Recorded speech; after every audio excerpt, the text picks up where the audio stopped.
A paz do Senhor Jesus Cristo, meus queridos irmãos e irmãs, alunos da Escola Dominical.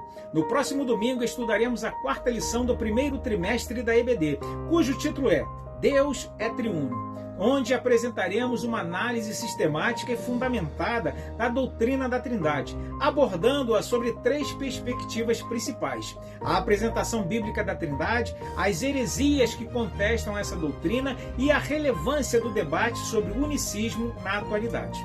Utilizaremos argumentos teológicos sólidos e embasamento bíblico para defender o ensino da Trindade como essencial à fé cristã.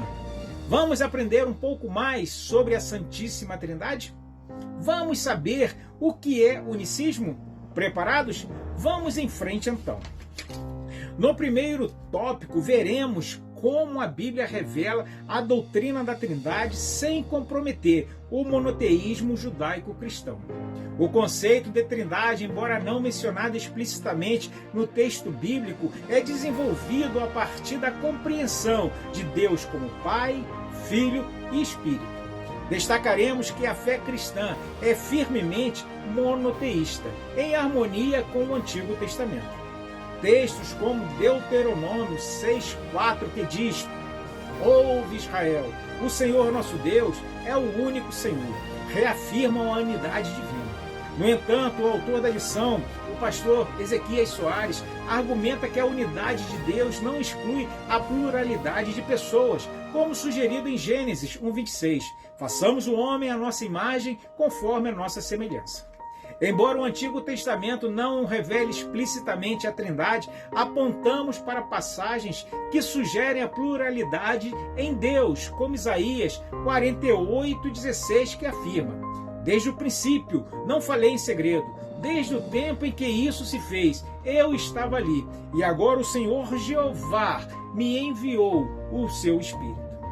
Essa passagem, segundo o autor, indica a presença do Pai, do Filho e do Espírito Santo na obra divina. No Novo Testamento, a doutrina é plenamente revelada, especialmente na obra de Cristo e na missão do Espírito Santo.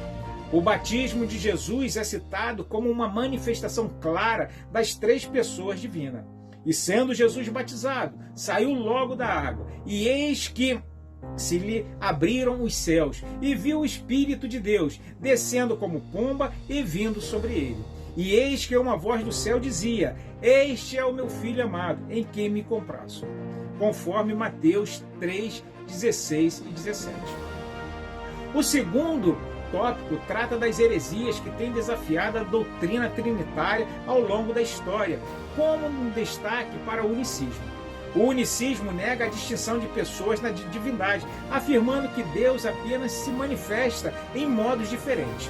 O autor da lição refuta essa posição com base em textos como João 14, 16 e 17, onde Jesus promete enviar o Consolador.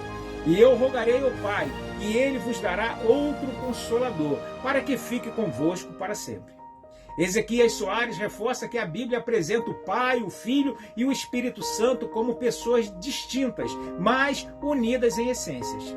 Em Mateus 28, 19, Jesus ordena o batismo, em nome do Pai, do Filho e do Espírito Santo, uma clara evidência da coexistência das três pessoas divinas. O último tópico aborda a relevância contemporânea do debate sobre o unicismo, apontando para os desafios dessa doutrina herética. Representa o mal para a teologia cristã. O unicismo é uma heresia perigosa por comprometer a compreensão correta de Deus e da obra redentora de Cristo. João 1, 1 a 3 diz: No princípio era o Verbo, e o Verbo estava com Deus, e o Verbo era Deus, destacando a coexistência eterna do Filho com o Pai. Nas reflexões finais, abordaremos passagens como a 2 Coríntios 13, que diz: A graça do Senhor Jesus Cristo, e o amor de Deus, e a comunhão do Espírito Santo sejam com todos, para demonstrar que a comunhão trinitária é central à vida cristã. Concluiremos a lição enfatizando que a doutrina da Trindade não é um mero conceito teológico, mas o fundamento da salvação e da relação entre Deus e a humanidade. Por fim, a lição reforça a importância de uma compreensão bíblica e teológica da Trindade, apresentando-a como uma verdade central da fé cristã. A defesa da Trindade, embasada nas Escrituras, combate heresias como o unicismo e oferece uma visão abrangente de Deus como Pai, Filho e Espírito Santo. Esse ensinamento é essencial para a adoração, a salvação e a vida cristã. E por mais elaborada e robusta que seja a explicação teológica sobre o Deus que é Pai, Filho e Espírito Santo, diferentes, mas iguais em majestade e poder. 3, porém o Criador continuará a transcender o entendimento de cada um de nós, suas criaturas, simplesmente porque Deus é transcendente. Os seus pensamentos estão muito acima da nossa compreensão, quiçá a sua essência. Entretanto, conforme a afirmação de Paulo em 1 Coríntios 13:12, o que agora vemos em parte, um dia, aleluias, o conheceremos como somos conhecidos.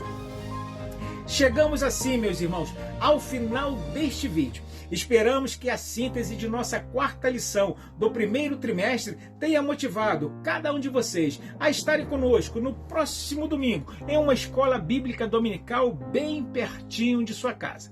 Acessem nosso canal no YouTube, assistam, compartilhem e se inscrevam para serem avisados todas as vezes que lançarmos um vídeo novo. Fiquem com Deus, que Deus os abençoe em Cristo Jesus.